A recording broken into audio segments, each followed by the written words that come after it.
Welcome to the Bachelor Universe podcast. It's been a while, guys. Hopefully, you guys all checked out the interview I had with Josh Sider from The Bachelor. He was the lawyer in training slash male dancer. A lot of great stuff from Josh in the interview, and it kind of blew up the web in a sense where everyone was checking it out, and a lot of you guys were downloading it and visiting the site.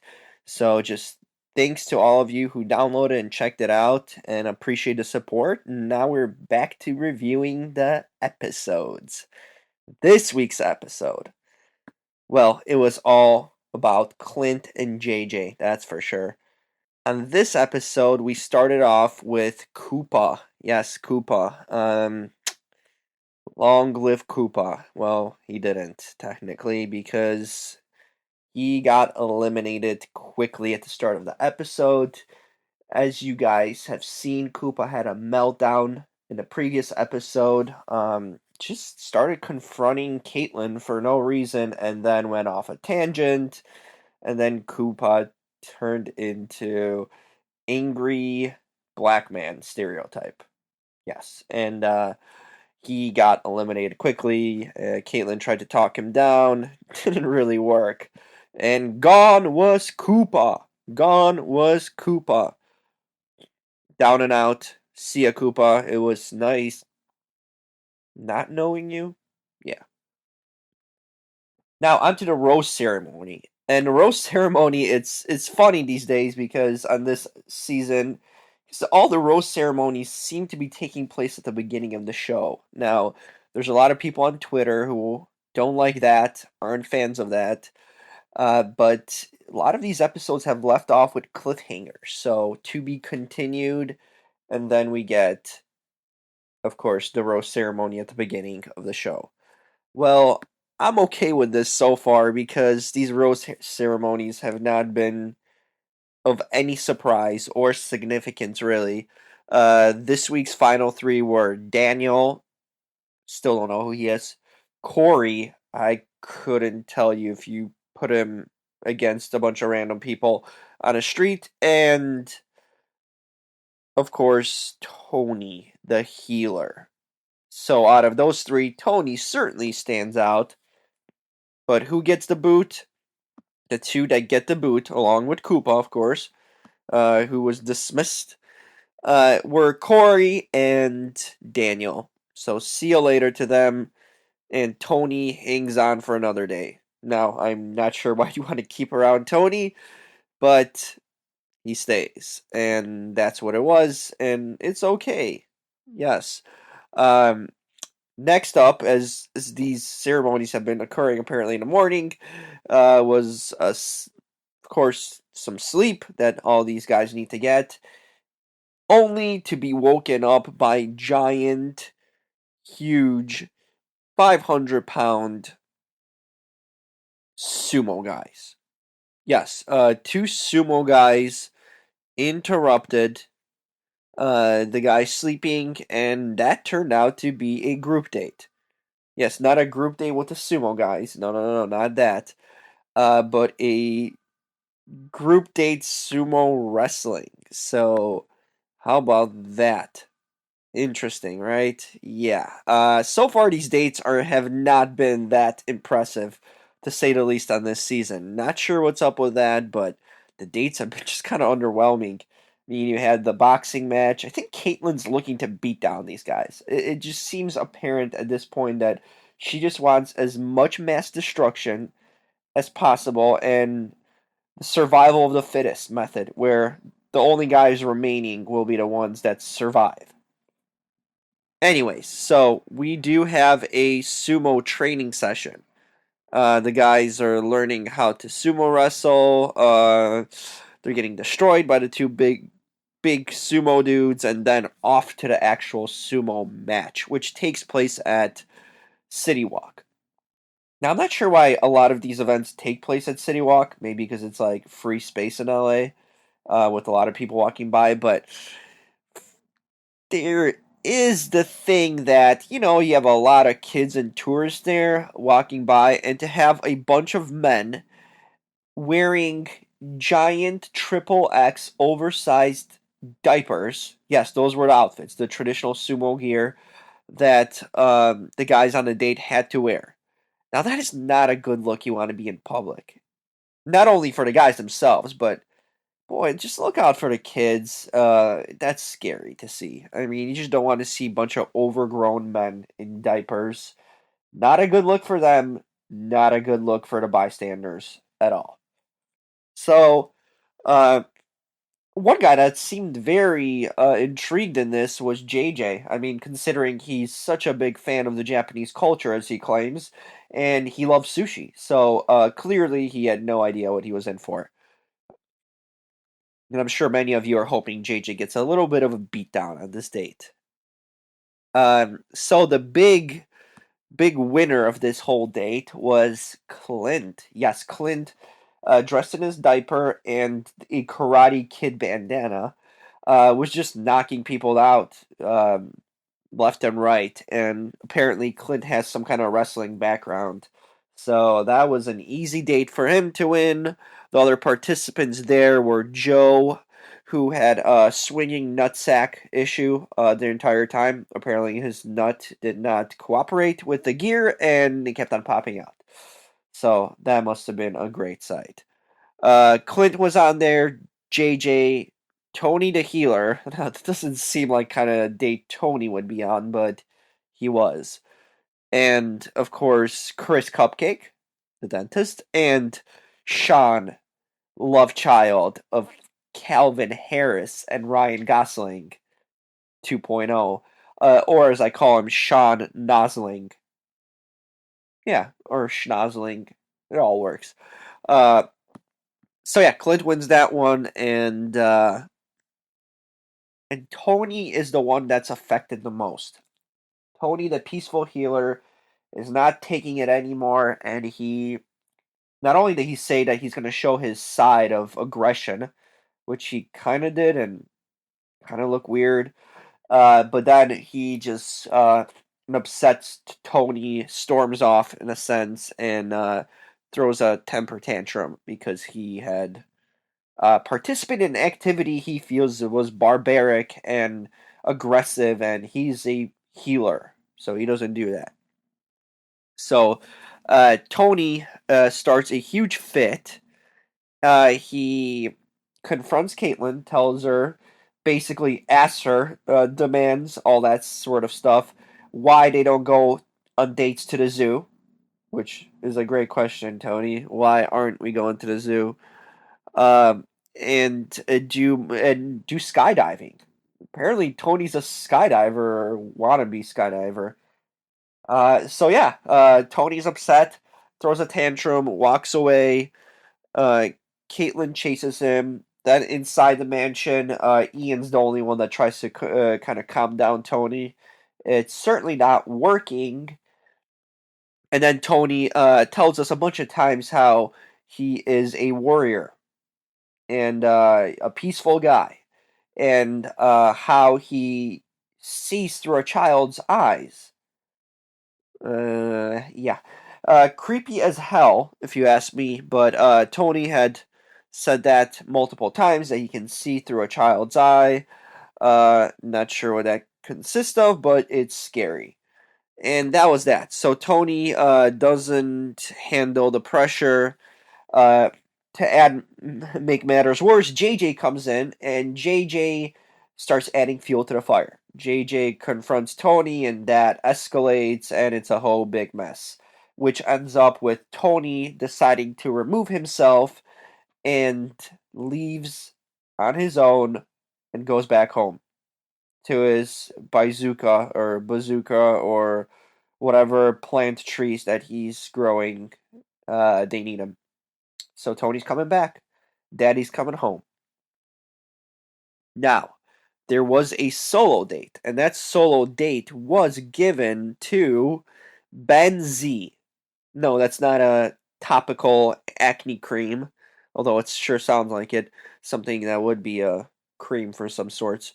But Ben Z is the kind of buff, quiet, nice guy that lost his mother when he was young, and so far seems like a fan favorite. One of the good guys of the season, a la Chris Soules of this season. So yeah, there it was. Ben Z got a date, and of course, they end up meeting Chris Harrison, that is Ben Z and Caitlin, in some dungeon warehouse basement, which is always a great way to start a date. And Chris Harrison stresses how the importance of trust and communication is, and their date is a haunted house in this dungeon basement. Yes. Uh, so the lights shut off, and they're on basically a scavenger hunt to find clues to get out of this dungeon. First thing we see is a bunch of pigeons and birds, and as you have seen in a previous season, Caitlin is not a fan of pigeons and birds, and she starts a freak out, a straight up freak out where she's screaming because she has a phobia of birds. So, way to go, Chris Harrison. Scared the living crap out of her, uh, and caused a major panic attack. So, then there's some creature in the bed. Don't know if it was someone dressed or in a costume or not, but Caitlin was freaked out. Among other things, just a bunch of weird things in this haunted house dungeon. They had to search for clues, which we found out quickly that Ben Z isn't the brightest tool in the shed and isn't great with navigating and finding things or solving puzzles. Uh, it gets to a point where there's a bunch of real life snakes. Now, Benzie was playing the tough guy macho act until the real life snake showed up, and then that was trouble. Because Benzie is afraid of snakes just as much as Caitlin is, and nothing was getting done, and time was ticking. Apparently, this whole haunted house was on a timed thing, which is weird.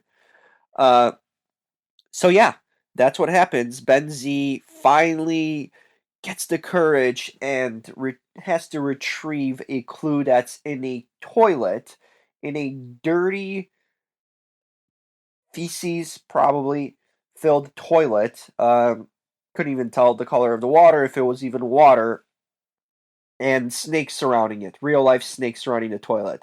So Benzie, the Superman that he is, reaches down into the toilet, takes out the clue. They punch in the code, some kind of key code, and just as the fumes and gases, the deadly gases apparently that are supposed to be show up, they get out of the building.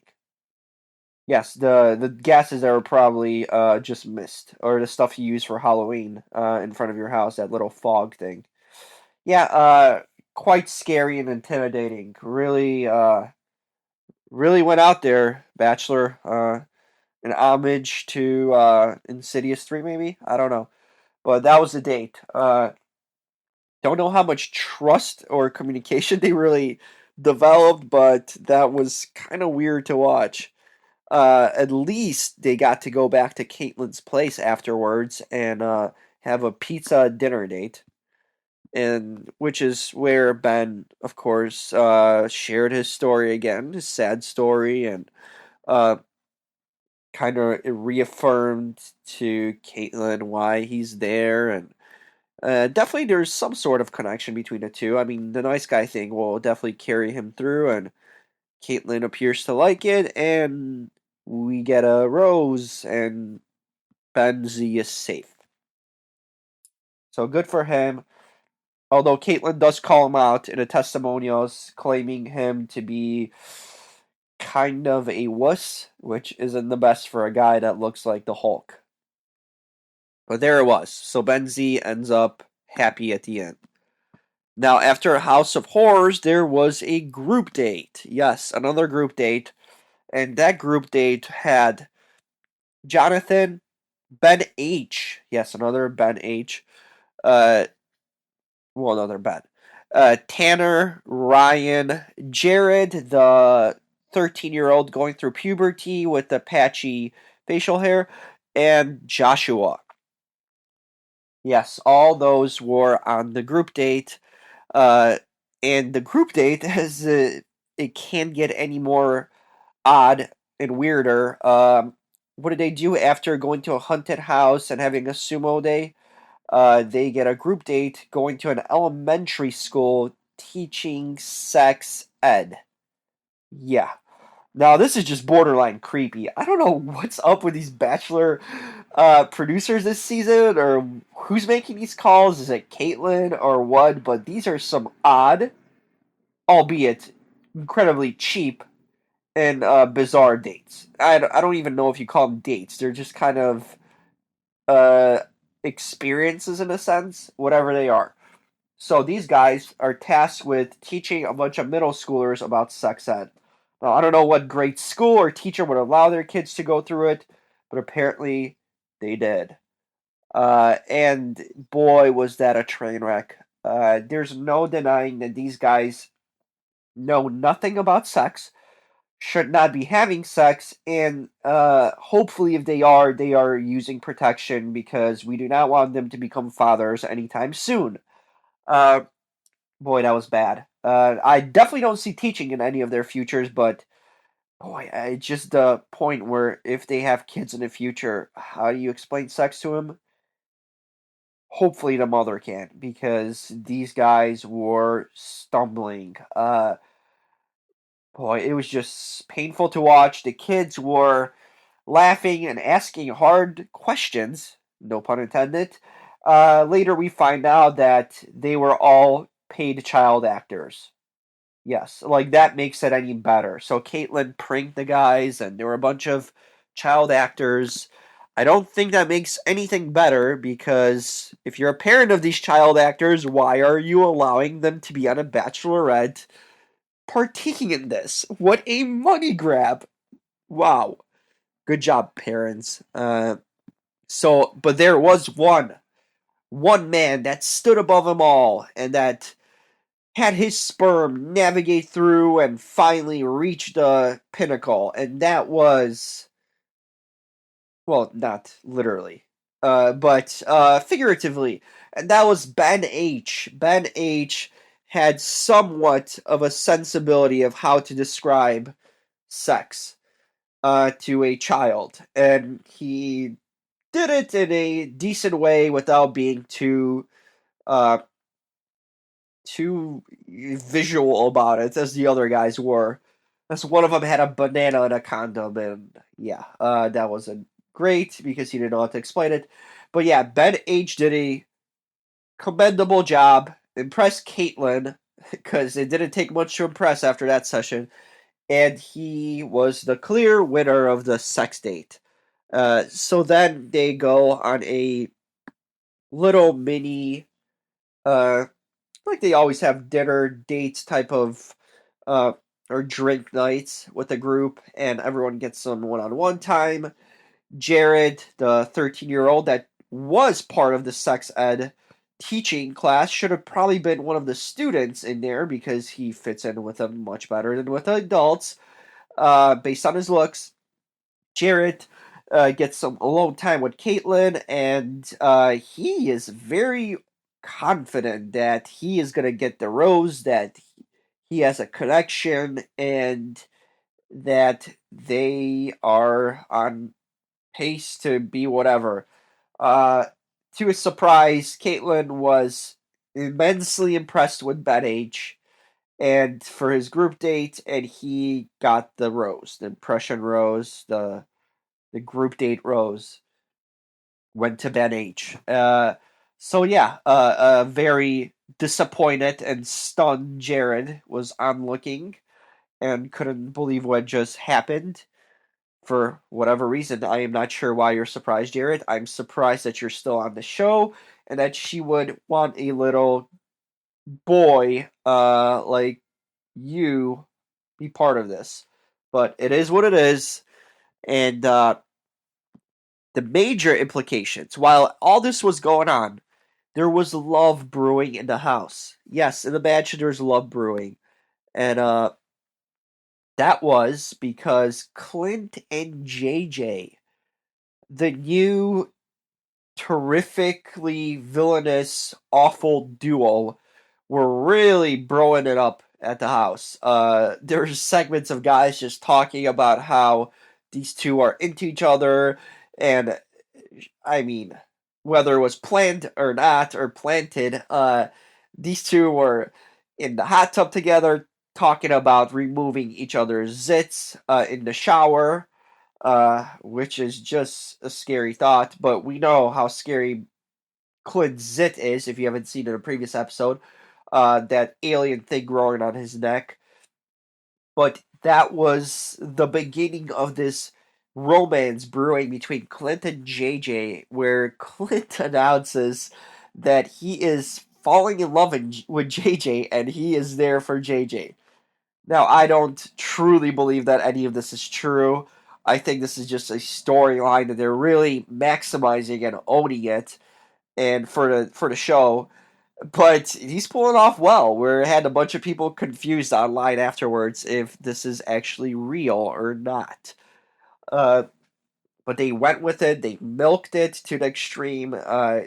Clint then had a little bit of a chat with Caitlyn. uh, he did rub her the wrong way uh, earlier by just being kind of cold and not talking to her after the sumo date, wanting her to come after him. Not sure if this method really worked or works. Kind of backfired on him, but he was owning up to it and making up for it, talking to her, and quickly won over Caitlyn. Won her over back again. So Clint feels he's safe, confident, telling the guys that he's there to stay. And while this romance with JJ continues on the side, these two have found a nickname for themselves. They're villains that are villaining. Uh, so that's their thing apparently. Villains that villain. Villains that vil. That was it. What a weird name. Just a weird tandem. The most hated guy in the house, JJ, finally found his match. And those two just, like I said, romance brewing. They couldn't compliment each other enough and stress their affection for each other, especially Clint. So while this is going on, the guys in the house were having their last chance to impress Caitlyn before a rose ceremony and trying to pitch their way to staying, and all of them took the opportunity to bury Clint and just talk about how awful he is and how he's lying to Caitlyn, how he's playing an act that she's not seeing, and finally Caitlyn takes notice. Joshua's the last guy who kind of stresses it to her, and she acknowledges it, and she says that that something's going to be done about it, and that not to worry because Clint is going to be leaving. That she's separating the duo of Clint and JJ, and she refers to Clint as she's walking up to take him aside, a la what happened to Koopa, kind of the night before, the show before. Uh, she's saying how Clint, and this is Caitlyn's words, is the biggest douche in Bachelor history. Yes, she actually says that on camera as she walks up, asks JJ to come with her, and she's gonna have a chat. And that chat, as we presume, will be uh, ending the elimination for Clint. Yes.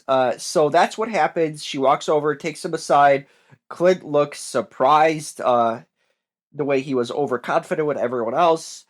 And that's once again where the episode ends, to be continued. Yes, another cliffhanger. I think it's like the third week in a row where we get a to be continued as an impending elimination's about to happen. Just as it was with Koopa, the episode before, I think JJ's going. Now, next episode, we get to see the continuation of the JJ thing where he's sort of fighting for himself and Caitlyn is giving him an opportunity to confront the guys. I don't believe that's going to work at all. I think he's going. Then we see JJ and Clint in a confrontation. Yeah, we see those two confronting each other. So the bromance and love, apparently, the Brokeback Bachelor is now broken because these two are kind of going at it in the clips that we see. We see JJ slapping himself. That's just bizarre and weird and creepy. And then, of course, the biggest thing to happen next episode, the biggest news breaking is the arrival of Nick Vale. Yes, Nick Vale, the runner-up in Andy's season, who had a bunch of creepy tendencies of trying to win back Andy. He makes his debut and appearance on Caitlyn's season, so we see the return, or the debut maybe, of Nick Vale. Now, this is an interesting segment. This is an interesting storyline.